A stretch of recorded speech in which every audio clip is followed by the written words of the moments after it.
Hello, good afternoon. You're watching Market Fatafat on ET now with me, Vinny Motiwala, along with me, Cheryl D'Souza as well. Cheryl, a very good afternoon to you as well. Markets are not that much of a blue today. Instead, it's a green day coming in for the markets, holding on to good gains since the get-go. Absolutely, Vinny. If you look at the markets holding on to good gains, sustainable levels coming in for the benchmark indices above the 19,300 mark.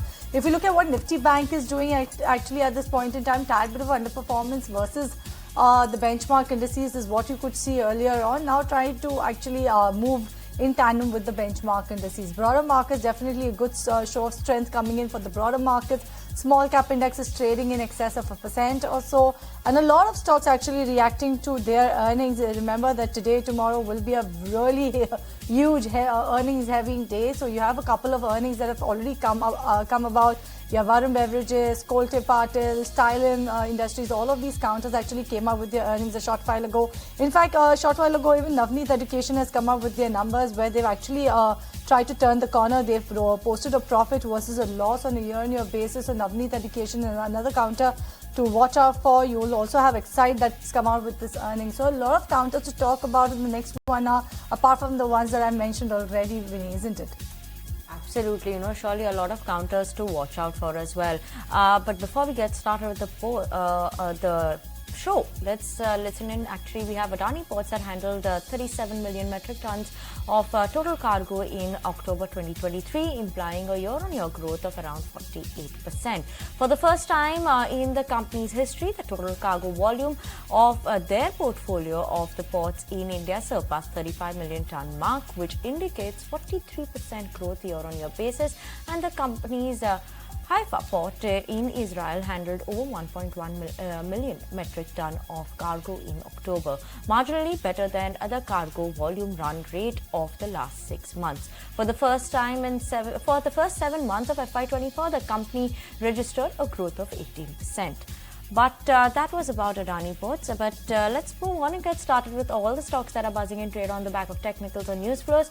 And on the technicals, we're joined by Nagaraj Shetti from HDFC Securities, while from the research team, we have Ansh as well as Vamakshi joining in with us. A very good afternoon to all three of y'all as well. And let me start with the first stock, actually first sector we'll talk about, and that is the chemical space. That one is in focus today. We have a brokerage note that has come in from Morgan Stanley. Now let's pull up the charts for something like an Adani Industries and even an SRF. Both these stocks specifically are seeing a sharp up move today in trade because Morgan Stanley has upgraded SRF to an overweight rating from a previous equal weight rating. They've hiked the target price for SRF with to 2,634 rupees per share from previous 2,194 rupees per share. Other than that, you also have an Adani Industries that was upgraded by Morgan Stanley to an overweight from a previous equal weight rating, hiked the target price to 575 from previous 458. Now, on the other hand, they have downgraded PI Industries as well as Navin Fluorine. Both these stocks are trading in the red. PI Industries have cut the target price to 3,113 rupees per share. So, that's why you're seeing PI Industries a bit under pressure as well. Similarly, for Navin Fluorine also, they have cut the target price and downgraded the stock to an equal weight rating as well. What Morgan Stanley is highlighting is that underappreciated counter-cyclical investments amid a steep global destocking is something they are keeping an eye out for the chemical sector. Then other than that, they can drive earnings recovery from the first half through as well, and companies with diversified portfolios as well as clear organic volume triggers are set to outperform. That is why they do like SRF and Adani Industries, while Navin Fluorine as well as PI Industries is something that they are a bit sluggish on, but though Navin Fluorine is holding on to good gains as of now as well. All right, we have some more numbers actually of Nav Education flashing on the bottom of the screen. Remember that I did say that the company had moved into positive, but that was on a consolidated basis. Take a look at the standalone numbers coming in on a quarter-on-quarter basis. The PAT is down by about 7%. If you look at the revenue, is down by about 19.9% on a quarter-on-quarter basis. The company has seen an exceptional gain of about 30 crores on sale of property. If you look at the PAT number, it's at around 29.4 crore rupees versus 31.7 crore rupees on a quarter-on-quarter basis. The EBITDA margin has seen a very, very sharp contraction, 6%. versus 15.9% on a quarter-on-quarter basis. So that's sort of a number coming in for Nav Education. You can see the reaction on your screen. The stock is down approximately 2%, reacting to its numbers right now. But there's one stock that made sure to make a remarkable debut on D Street. It has to be Cello World. That particular counter actually listed in the bourses today, and it actually listed with a premium of about 29.2% on listing day, valuing the company at around 17,772 crore rupees. The stock, remember, the climbed to a high of around 837.4 rupees per share right after its opening. It is trading much above its IPO price or issue price of around 648 rupees per share. Remember, the company's IPO had received a strong interest from investors who oversubscribed with shares on the offer by about 38.9 times, bidding for more than 858.3 million shares. This is as per the exchange data, but as you can see it on your screen, the good debut coming in on these streets, still holding on to strong gains about 22.4%. That's Cello World for you. Okay, let's move on and talk about EPL, or SL Propack is what we used to know the stock as before, but now it's called EPL Limited. And Nagaraj, EPL, when you look at it on the charts, last 6 months has been, in almost just an 11% return. We saw a jump up, then a bit of a correction. What is the view coming in for EPL on the technicals? Hi, good afternoon. If you look at the long-term charts of EPL from the high of 233 to 234 levels, this stock has witnessed a phenomenal sharp downward correction from the higher levels. Lower tops and lower bottoms seems to have reversed on the upper side as it took a support of around 180 levels, odd levels. And the overall chart pattern is looking positive. What is indicating is a formation of important bottom reversal at this juncture of time. I'm expecting a further upside for this stock, and 200 is going to be a crucial resistance. It has tested the 200 levels quite a few times, and I'm expecting this to be broken on the upper side in the near term. So once it breaks above 200, I'm expecting this stock to move towards the next overhead resistance that is placed around 220 levels. Looking positive for me right now. All right, moving on then, let's shift focus. No doubt you had Vinny who spoke about Aarti Industries when it comes to Morgan Stanley's stake coming in on chemical space, but that's not the only reason why Aarti Industries is in focus, isn't it, Vamakshi? Well, yes, the company also reported its quarterly numbers, and on a sequential basis, the company has reported a healthy set of numbers. In fact, when we talk about the volume, the company has reported volume growth in the quarter, and that was mainly driven by gains in several products. There were headwinds related to inventory destocking, demand pressure from export markets, as well as geopolitical uncertainties, and that actually persisted during the quarter. But the medium to long-term trend continued to be appealing, backed by steady demand recovery in key end-user industries. So as a result, when we talk about the revenues, they have seen a sequential jump of almost 2%. The revenue stands at 1,597 odd crores. The EBITDA also saw a jump of almost 16% sequentially to 233 odd crores. The net profit saw a big jump up of almost 30% sequentially to 91 odd crores. And not just that, like Vinny pointed out earlier, Morgan Stanley went ahead and upgraded its rating on this counter to overweight, and in fact on the back of a good set of numbers sequentially and that upgrade that came in from Morgan Stanley, Aarti Industries is in focus today. As of now, the stock is surging in trade, up nearly 9%. Okay, that is Aarti Industries on the back of its numbers as well. Let's move on and talk about Endurance Tech then, Nagaraj. And on the charts, what are you picking up for Endurance Tech? Where do we see it headed now? Yeah, Endurance strategically is looking prominent pattern building up over here. I'm expecting the upside breakout of the bullish flat pattern, what it has been forming over the last many months as per the weekly time frame chart. Recently, it has broken above the hurdle of around 1650 of this pattern and is currently trading higher. The overall chart pattern is looking positive. Last week, we have seen surge in volume during upside breakout in the stock price. So I'm expecting this stock to move towards the next overhead resistance of around 1850 in the next 1 or 2 months. All right, moving on, Ansh, let's shift focus back to earnings then. JSW Infra, it listed recently on the bourses, but how are the earnings for this particular counter? Yes, the company got listed last month only, and today actually it has touched an upper circuit of 10%. They have reported 28% year-on-year increase in revenue amounting to around 848 crore. Profit witnessed a substantial 88% growth, reaching 254.4 crore. EBITDA stood at 452 crore, marking an impressive 73% increase compared to its previous year. EBITDA margin also expanded to 53%, a significant improvement from 39% in the previous year. Also, this is a net debt-free company. The company has cash and cash equivalent of around 5,333 crore as of 30th September. Now, speaking of cargo, the cargo handled by the company has jumped by 27%, and the main driver for this is increase in capacity utilization at the Paradip Iron Ore Terminal as well as at Paradip Coal Terminal, and secondly, increased offtake by JSW Steel at Dharamtar and Jaigarh Port. Lastly, if you see the chart of the stock seems to have given a breakout from a cup and handle chart pattern. That is JSW Infra. Let's move on, talk about IoT. This one is buzzing in trade today as well. And in the last 6 months, we've seen 19% return, Nagaraj, for this one. So currently at these 98, 99 levels, how attractive is IoT? Yeah, chartically, the underperformance of the stocks from the high of 101 levels July 2023 seems to have reversed as we have seen a decisive upside breakout in the stocks from the lows of around 88, 90 levels. And we have seen a similar kind of a pattern in the past as well after the consolidation, especially if you can look.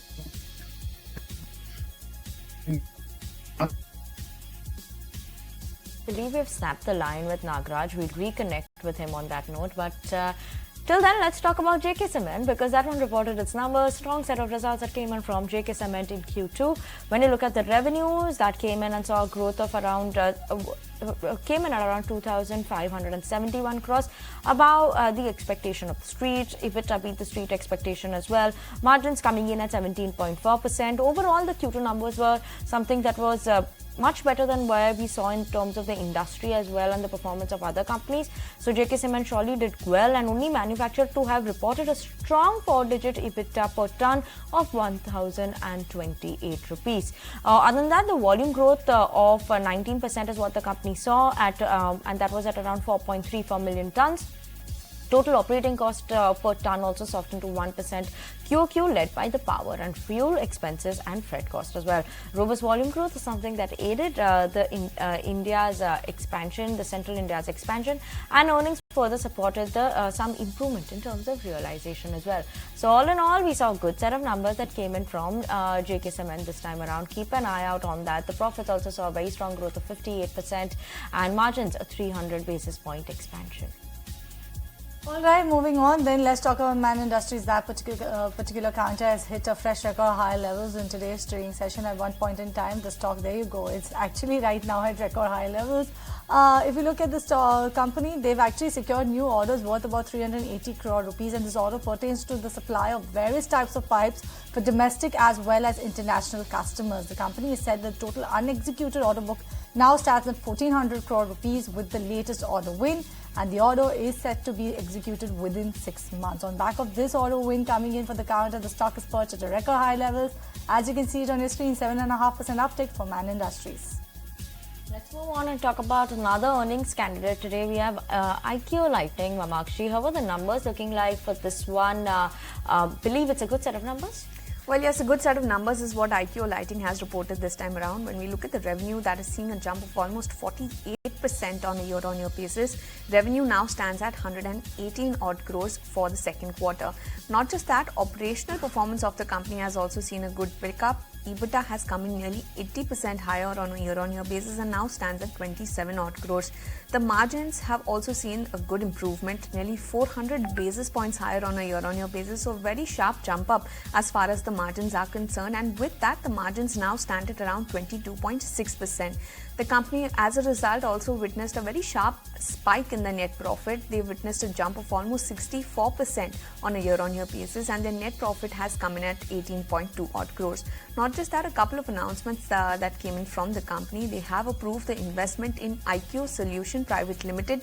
This is a wholly owned subsidiary of the company, and they will be doing this acquisition by way of purchase of equity shares. IQ Solutions Private Limited has in turn incorporated a new wholly owned subsidiary, Royal LLC in USA, and in fact, they've also received an intimation from material subsidiaries regarding a proposed merger of Fine Technologies into Royal Lux Lighting Private Limited. So, given all of those factors, keep an eye out on IQ Lighting. All right, moving on, Nagaraj, let's talk about AMAR Enterprises. How is this one looking on the charts to you? Yeah, AMAR is looking positive, continuously moving up over the last. If you look at the price performance of the last 7-8 months, the stock has been in a phenomenal upside. Higher tops, higher bottoms were observed on the weekly chart, which is indicating a limited decline for the stocks and significant upside momentum. Currently, after showing a range-bound action in the last couple of months, the stock has witnessed upside breakout around 3100 levels recently and currently trading higher. I'm expecting this positive momentum to continue for the near term, and I'm expecting the stock to reach towards the next overhead resistance of around 3480 levels in the near term. Okay, surely keeping an eye out on those levels over there. Let's move on, talk about JM Financials then, Ansh, and why is this one in focus today? Yes. So actually the stock is down 3% despite of company posting strong financial results with a remarkable 40% increase in revenue from operations totaling 1,197 crore. Pre-provision operating profit is also up by 16.6%, whereas profit after tax has registered solid growth reaching 194.9 crore and 8% rise from previous year. End of period, a loan book is also up by 7.8% and it stands at 14,670 crore. Also in second quarter, the company has launched digital broking called BlinkX. Closing AUM of mutual fund business crossed 4,000 crore mark and increased by 65% to 4,057 crore. All right, moving on, Nagaraj, coming back to you then, EIH. I'm unsure if it's EIH Limited or EIH Associated that you want to talk about, but we've known what hospitality stocks have been doing off late. What's your take on the company and how are the charts looking? Yeah, absolutely positive. Over the last few years, the stock has been in an excellent upside moment as we have seen the upside momentum as per the higher tops and bottoms on the weekly and monthly chart. Currently, the underperformance seems to have reversed from the upper side. The stock is ready to surge up from the high levels. From the current reading of around 233.34, I'm expecting the stock to move towards 255 level, which is the next set of resistance in the next 1 month. Surely keeping an eye out on that. Let's move on and talk about PB Fintech. This one too is in focus on the back of its numbers. When you look at it in Q2, the company reported a loss of 21 crores versus a loss of 12 crores in last quarter. Revenues of the company, that saw an increase of 22% on a year-on-year basis. So a jump up to the revenue came in at around 812 crore rupees.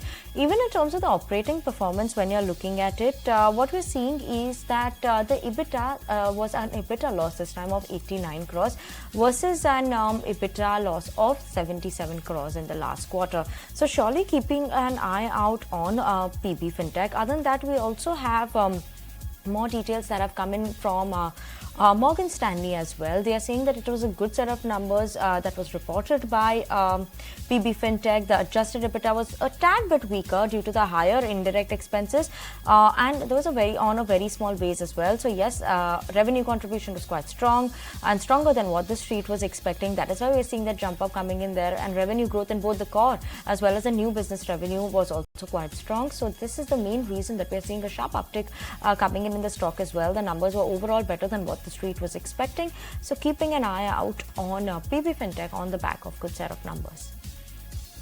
All right, moving on, let's talk about IEX, and that particular counter is in focus in today's trading session. Yes, they also came out with the operational performance, but you also have Investec, which has come out with its note on IEX, but they've actually gone ahead and raised their recommendation to a hold from a sell rating coming in for the counter. Not just that, they've gone ahead and set a target price of 135 rupees per share. As you can see, the stock is on its way to reach that target, but the fact that you have an upgrade that's coming from Investec for this particular counter, right from a sell rating to a hold rating, and made sure the stock's perked up in trade today, 4.7% uptick coming in for IEX.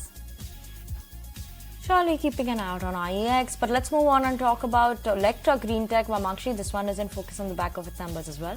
Well, yes, a good set of numbers, Vinny, that has actually come in from Electra Green Tech this time around, and that is actually getting reflected in the stock price. The stock is surging nearly 2% as of now. Now, let's first look at the revenue that has seen a very sharp uptick of almost 73% on a year-on-year basis.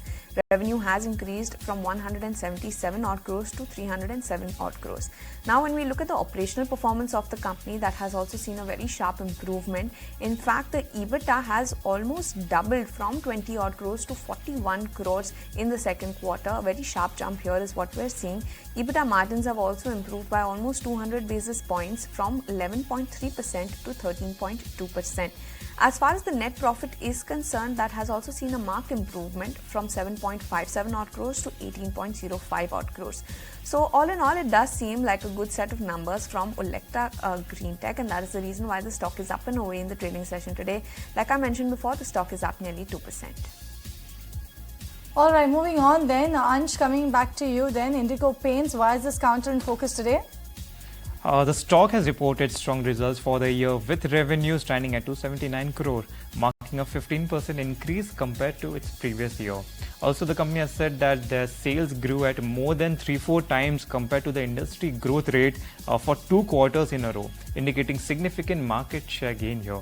Also, the sales growth at Tier 1, Tier 2 cities continued to grow faster than Tier 3, Tier 4 cities and rural areas.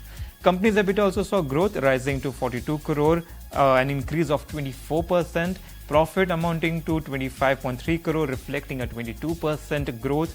EBITDA margin also improved to 15.1% as compared to 14% last year. The company has also shared that the commercial production of water-based paint product has started at the new plant in Tamil Nadu in September. Okay, surely keeping an eye out on Indigo Paints, but Bajaj Electricals too has reported the numbers. Seems like a weak set of numbers that has come in from the company, at least on the front of it as of now. Seems like revenue has seen a bit of a decline there as well, but stock is recovering, so let's keep an eye out on what is happening on that front. Profits are seeing a sharp decline as well. We'll get in more details in terms of that. The stock shows sharp fall coming in and now a bit of a recovery there. But yes, surely keeping an eye out on Bajaj Electricals. First cut seems like a freak set of numbers, but we will be talking to the management of Bajaj Electricals as well post the break. We'll be joined by Anuj Podar. So let's wait for that. On that note, we'll slip into a very short break. Don't go anywhere. We'll be back with more.